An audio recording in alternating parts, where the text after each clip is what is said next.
ជំរាបសួរបងប្អូនបាទជាយោបល់របស់ខ្ញុំចង់ជម្រាបជូនបងប្អូនថាមុនបងប្អូនមកចិត្តដាក់ពាក្យទៅធ្វើការនៅអាមេរិកដើម្បីបានសិទ្ធិរស់នៅទាំងគ្រួសារបងប្អូនគួរតែដឹងចំណុចនេះទីមួយគួរតែដឹងរដ្ឋបងប្អូនទៅរដ្ឋណា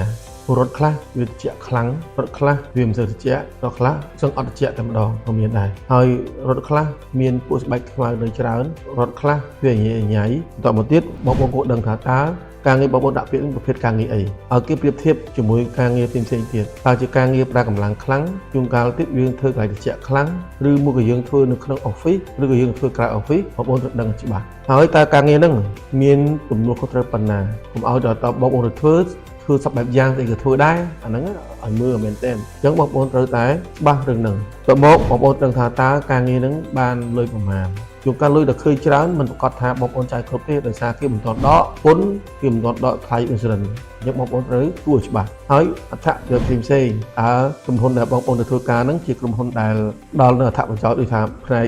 ជំងឺយើងឈឺ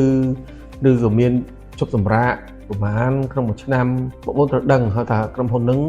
ឲ្យលុយប៉ុណ្ណឹងតើចាយគ្រប់ទេ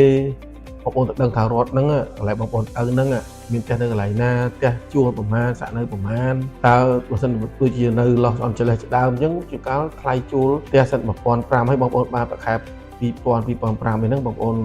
រស់មិនបានសល់អីមួយរៀលផងហ្នឹងអញ្ចឹងសំខាន់បងប្អូនត្រូវមកប្រឹក្សាយោបល់ជាមួយខ្ញុំជំនាញសិនហ្វ្រីបងប្អូនអត់បញ្ហាទេបងប្អូនមកស្ដាប់ខ្ញុំនេះសិនទៅបងប្អូននឹងយល់ដឹងថាតើគោលដាក់ទៅរដ្ឋណានេះខ្ញុំជម្រាបជូនបងប្អូនដែលមានអត្ថប្រយោជន៍ទេសូមបញ្ជាក់ថាសេវាកម្ម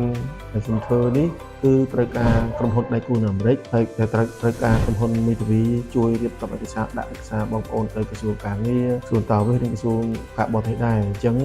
ការចំណាយជារឿងធម្មតាបងប្អូនត្រូវមានចប់លុយប្រហែលជា20000ជាងទើបអាចដាក់ពាក្យបានបងប្អូនណាអញ្ចឹងកុំឲ្យខាតពេលបើសិនបងប្អូនមានអត្ថប្រយោជន៍ចាំតាក់ទងមកបើអត់មានអត្ថប្រយោជន៍ទេគាត់ជួយ share ខ្ញុំបានហើយបងប្អូនណាជួយ share ទៅអាចបានដល់បងប្អូនខ្មែរយើងទៀតវាគាត់បានដឹងបានលឺណាបងប្អូនណា